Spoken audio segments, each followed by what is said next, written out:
Mes chers amis, mesdames, mesdemoiselles, messieurs, bonsoir et bienvenue sur notre plateforme Questions de relations, la plateforme où nous parlons de tout ce qui concerne les relations de mariage et les problèmes qui peuvent y découler. Alors, comme nous l'avions toujours dit sur cette plateforme, l'objectif, c'est toujours de donner des conseils qui peuvent vous aider pour éviter des problèmes qui peuvent surgir dans le mariage. Voilà pourquoi la prévention est toujours mieux que la guérison. Il est mieux de prévenir que de guérir. Alors, donc, c'est ce que nous faisons sur cette plateforme. Alors, nous avions toujours dit qu'il y a trois règles d'or. La première, c'est que le succès du mariage dépend le travail que vous mettez, les efforts que vous mettez dans votre mariage pour empêcher qu'une force extérieure puisse venir la détruire. La deuxième des choses, le succès du mariage dépend effectivement de vous d'abord, de travailler sur vous-même pour devenir l'homme qu'il faut dans ce mariage, l'homme qu'il faut ou la femme qu'il faut pour votre partenaire, votre époux. Et la troisième règle d'or, c'est que le succès du mariage dépend à vous de connaître, comprendre et connaître, comprendre la personne que vous avez mariée. Et quand vous allez comprendre cette personne, vous verrez que vous allez tomber amoureux de cette personne et voilà, la vie ira mieux dans le mariage.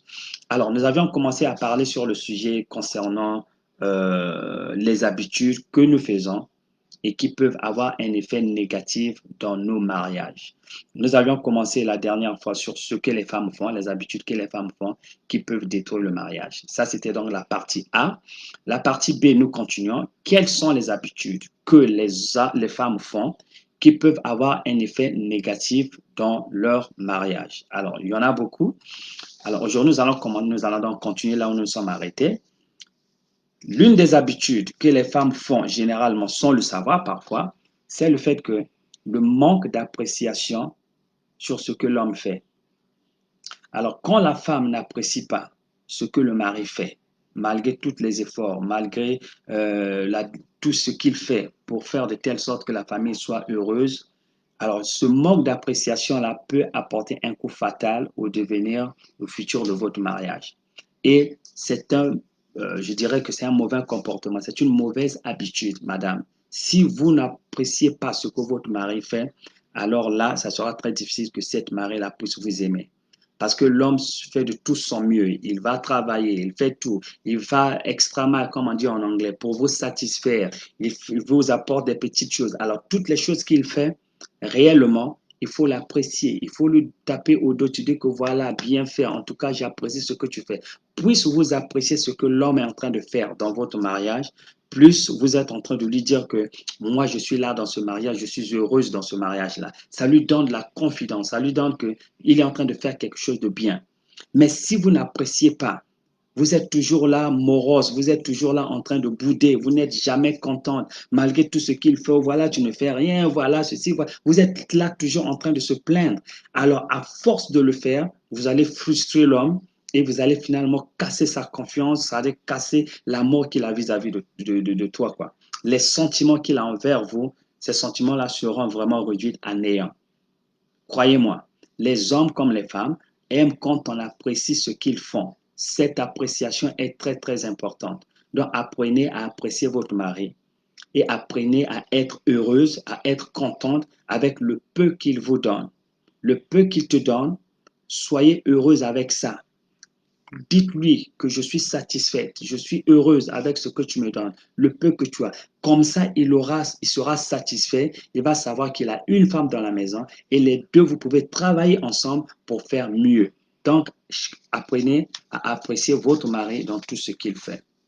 La deuxième des choses que les femmes font sans le savoir, c'est quand vous rejetez en bloc les conseils, les avis, les opinions de votre mari.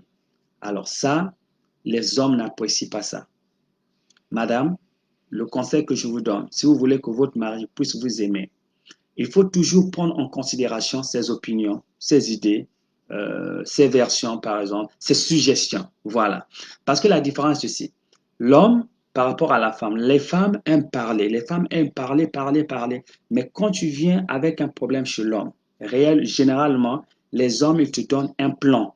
Le mari va te donner un plan, il va te donner une excuse de solution que, oh voilà, on va faire ceci, on va faire cela. Ça, c'est son idée, ça, c'est son opinion, ça, c'est son avis.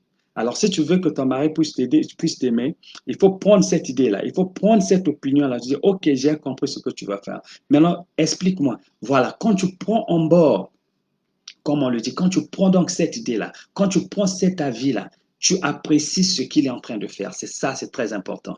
Et ça lui donne du courage de continuer à le faire. Mais quand il apporte une idée, il apporte une vision ou encore son avis et que vous dites que voilà, c'est pas bien, voilà, ceci, vous rejetez cela, à force de le faire, again, comme on le dit encore, vous allez le frustrer, il ne va plus vouloir vous aider et ça va créer des frictions, ça va créer des problèmes dans le mariage. Pourquoi? Parce que, mais c'est votre mari. Si vous ne venez pas vers lui, alors ça deviendra un problème. Alors, c'est ça. Pourquoi? Parce que vous avez commencé à rejeter tout ce qu'il vous dit. Donc, le conseil est ceci. Quand vous apportez quelque chose sur lui, un problème, un truc comme ça, il faut attendre qu'il va te donner un plan, une solution. C'est peut-être pas la solution que vous attendiez, mais prenez d'abord cette solution, examinez-la, essayez un peu de voir, repartez, discutez avec lui pour le convaincre que non, c'est pas ça, je pense qu'on peut faire ça, je pense qu'on peut faire ça. C'est mieux comme ça, au lieu de tout rejeter en bloc. La troisième chose, les habitudes que les femmes font sans le savoir, qui peuvent vraiment créer des problèmes dans le mariage, c'est quand la femme commence à saper ou encore à dénigrer l'autorité de l'homme. Ça, c'est un coup fatal aussi, pour ainsi dire. Vous savez, dans n'importe quelle société du monde, l'homme, c'est toujours la tête de la famille. Que ce soit une société africaine, européenne, américaine, asiatique, musulmane, hindoue, bouddhiste, chrétienne, l'homme, c'est toujours la tête de la maison. Et par conséquent, l'homme doit avoir cette autorité-là. C'est-à-dire, il a toujours le dernier mot dans tout ce qui se passe dans la famille. Alors, malheureusement, il y a certaines femmes qui marchent sur cette autorité-là. Au lieu d'apprendre ce que l'homme dit, elles veulent montrer à l'homme que moi, je suis égal à vous. Moi aussi, je peux faire ça. Moi, je peux faire cela. Alors, quand il y a deux têtes dans la maison, ça devient une confrontation. Alors ça ne peut pas marcher. Ça ne peut pas marcher. Ce mariage ne va pas durer longtemps. Il est très important que la femme, tu puisses comprendre que ta position de la femme, c'est de respecter l'homme, de pouvoir respecter son avis. C'est-à-dire que quand tu as un problème, or, quand il y a une solution à prendre des trucs comme ça, vous pouvez avoir une solution. Vous la suggérez à l'homme. Vous dites que moi, je pense ceci, ceci, là. Qu'est-ce que tu en penses? C'est maintenant à l'homme de prendre que oui, c'est peut-être bien. Non, on va faire ceci. C'est-à-dire que vous submissez à son autorité. C'est très important. Si c'est pas bon, il y a une façon de le parler, de le convaincre que voilà, voilà. À ce moment-là, si c'est un homme qui comprend, bien sûr, il va ouvrir les yeux, il va dire, ah ouais, j'ai compris, c'est comme ça que ça va marcher. Mais quand vous faites des choses sans son avis, sans son dernier mot, et vous partez de le faire, et surtout si ça ne marche pas, vous revenez vers lui, alors à force de le faire, il va comprendre que cette femme-là ne me respecte pas, cette femme-là est en train de saper sur mon autorité. Alors ça, aucun homme n'aime ça. Aucun homme ne va aimer cela. Et je vous assure que c'est un mariage qui ne va pas durer longtemps. Parce que l'homme va finalement se rendre compte que cette femme-là ne me respecte pas, cette femme-là ne respecte pas mon autorité, cette femme-là marche sur mon autorité et crache sur mon autorité. Alors, pourquoi rester avec elle? Vous voyez? Donc, c'est un homme qui aura des mauvais sentiments vis-à-vis de vous et qui va finalement chercher à trouver une femme qui va le respecter, une femme qui va l'écouter, une femme qui va prendre ses opinions, ses avis. C'est comme ça. Donc, le conseil que je vous donne, si vous voulez que votre mariage soit solide, apprenez à respecter ce que l'homme vous dit et toujours repartez chez lui pour le dernier mot, quoi, sur tout ce que vous voulez faire dans la maison. Autre chose que les femmes font sans le savoir, comme je l'ai dit encore, c'est-à-dire surtout dans les sociétés occidentales, n'est-ce pas? Surtout en Occident, là où les femmes sont plus émancipées, par exemple. Les femmes sont plus émancipées. Il y a ce qu'on appelle ça peut entraîner la démoralisation, n'est-ce pas, de l'esprit de l'homme.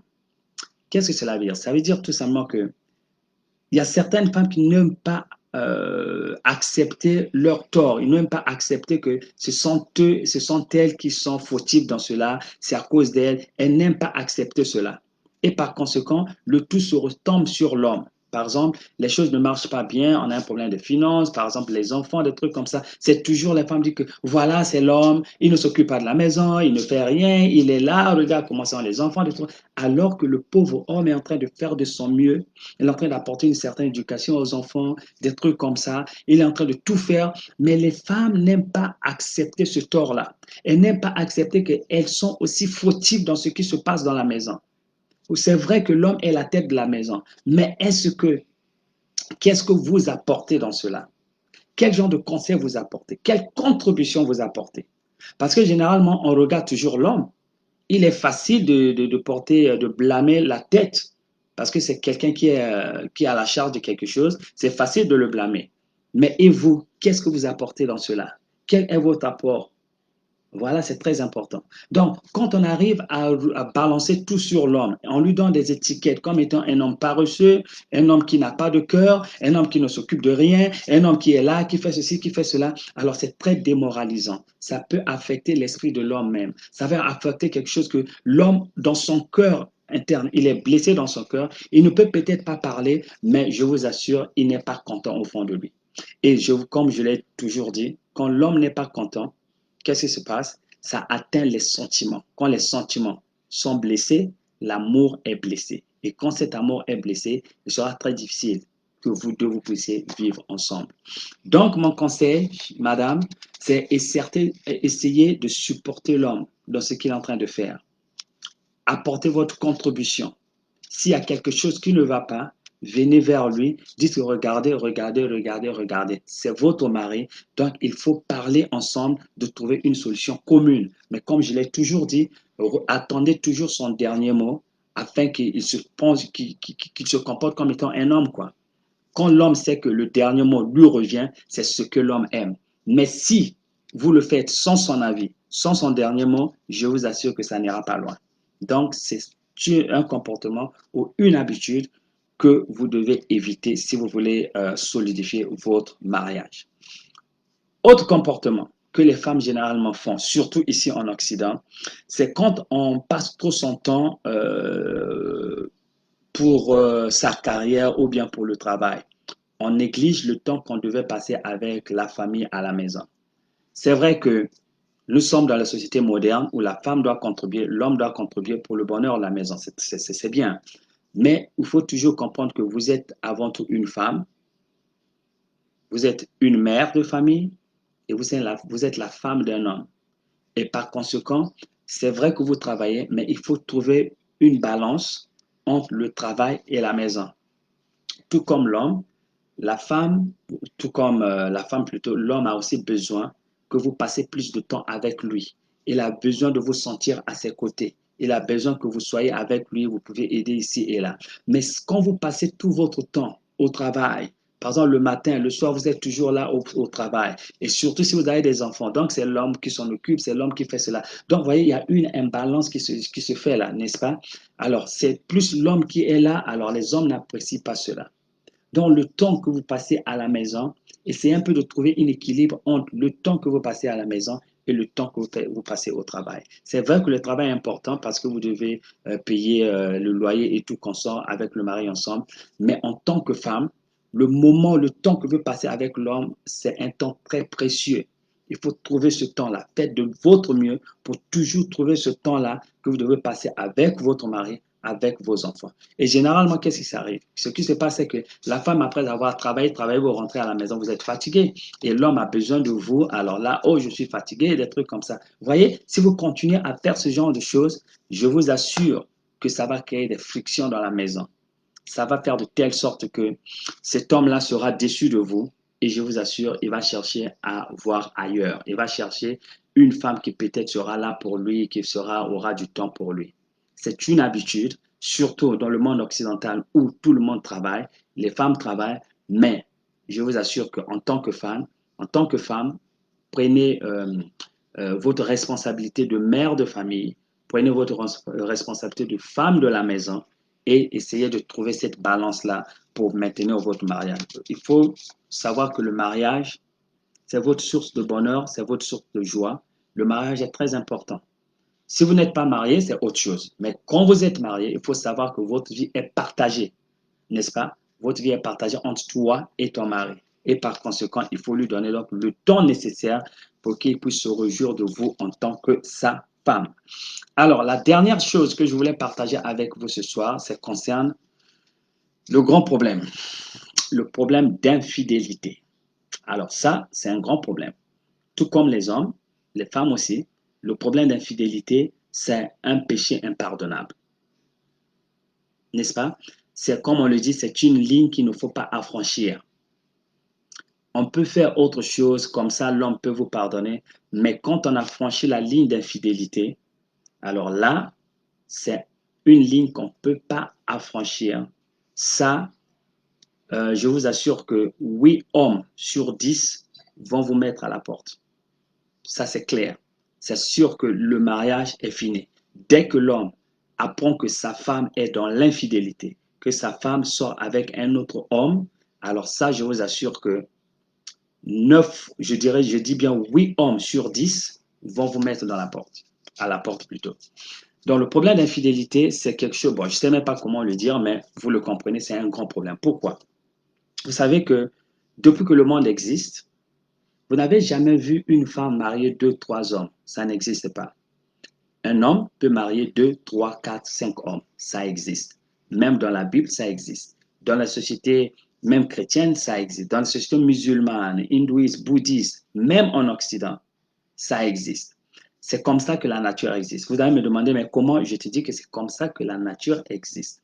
Ça ne revient pas à dire que j'encourage que les hommes puissent tomber dans l'adultère ou avoir des affaires dehors, des trucs comme ça. Non, ça, je ne l'encourage pas. C'est quelque chose que je ne peux pas prêcher. Mais la société accepte ça facilement quand un homme, par exemple, se marie avec une ou deux femmes, s'il a les moyens de s'en occuper. Mais le contraire est complètement inadmissible. C'est comme ça que la nature existe. Pourquoi, madame? Parce que, vous savez, l'homme, c'est comme un lion. Ce qui fait de l'homme homme, c'est quand tu vois la dignité, l'autorité d'un homme, c'est qu'il a une femme, c'est la femme qui lui appartient, c'est à lui seul. Et c'est là où il trouve sa vigueur de l'homme, c'est là où il trouve sa dignité de l'homme. Mais quand il sait que sa femme sort avec un autre homme, quand il le sait, c'est un coup terrible que vous donnez à cet homme-là. Du coup, vous l'avez complètement déshabillé, quoi. Vous l'avez mis à nu. C'est-à-dire que vous avez sapé son autorité d'homme. Vous avez détruit son intégrité, son orgueil personnel. Ça veut dire que, donc, il ne sait pas comment prendre soin d'une femme, il ne sait pas comment satisfaire une femme, il ne sait pas. Donc, il se trouve comme si c'est un vaut-rien, quoi, un vol à rien. C'est comme si, je ne sais pas comment le dire. C'est-à-dire que vous avez détruit sa valeur intérieure. Ça, c'est comme j'ai dit, c'est une ligne qu'il ne faut pas franchir, madame. En tout cas, il ne faut même pas le faire. Si vous le faites, en tout cas, vous allez détruire votre mariage. Aucun homme ne peut accepter cela. Vous voyez, aucun homme ne peut accepter cela. Parce que c'est un coup terrible que les hommes n'acceptent pas. Il y a certains hommes même, après ce coup-là, ça peut les affecter toute leur vie. C'est-à-dire qu'ils se sentent déséquilibrés. Ils se sentent vraiment, c'est comme si ils ne savent pas comment faire dans la vie. C'est comme si ils ont été trahis, complètement trahis. Et ça, il faut en tout cas l'éviter. Donc, le problème d'infidélité, c'est un grand problème que je conseillerais aux femmes. Il ne faut même pas y approcher. Voilà pourquoi dans les sociétés musulmanes, par exemple, quand une femme est trouvée dans l'adultère, qu'est-ce qu'on fait de la femme? On lapide cette femme-là. On va même la tuer. Certaines familles vont même à pouvoir tuer cette femme-là parce qu'elle apporte le déshonneur dans la famille. Le déshonneur de la famille, c'est que la femme ne doit pas trahir le foyer conjugal. C'est vraiment inadmissible. Pourtant, l'homme peut le faire. Comme je l'ai dit, c'est pas que je supporte que les hommes le fassent, mais la société l'accepte comme ça depuis la nuit des temps et s'accepte comme ça. C'est comme ça que la société évolue. Donc, c'est un conseil que je donne aux femmes que, en tout cas, si vous voulez détruire votre mariage, alors allez dans l'infidélité. Mais si vous ne voulez pas, vous voulez conserver votre mariage, ne pensez même pas, il ne faut même pas traverser cette ligne-là parce que c'est une ligne infranchissable. Donc, c'est un peu ça ce que je voulais partager avec vous ce soir. Il y a encore d'autres que nous allons continuer la prochaine fois. Alors, ça, c'est donc certaines habitudes que les femmes font sans le savoir. Ce sont des habitudes qui peuvent détruire leur mariage. J'espère que vous avez appris quelque chose ce soir. Alors, si vous avez une de ces comportements, une plutôt de ces habitudes, un de ces comportements que vous exhibez souvent, je vous dirais, essayez un peu de reconsidérer votre façon de vivre, essayez un peu de travailler dans ce domaine-là pour pouvoir éviter de marcher dans ce genre de comportement parce que ce sont des habitudes qui vont à la longue détruire votre mariage. Alors, si vous aimez votre mariage, si vous aimez l'homme que Dieu vous a donné, il faut le respecter, il faut lui donner l'honneur qu'il faut d'homme, il faut donc le prendre à cœur, il faut prendre un peu de temps pour passer avec lui, il faut apprécier ce qu'il fait dans la maison et tous ces ingrédients-là vont permettre à ce que votre mariage soit solide et puisse durer longtemps. On s'arrête là ce soir. On se retrouve donc la semaine prochaine à la même heure. Priez de partager donc cette vidéo si vous l'aimez, si vous pensez qu'il y a quelqu'une, une femme qui peut en bénéficier. En tout cas, partagez ça partout où vous êtes pour que les autres aussi puissent pouvoir s'y approvisionner. Alors pour l'instant donc, on s'arrête là. On se revoit la semaine prochaine. Au revoir. Bye bye.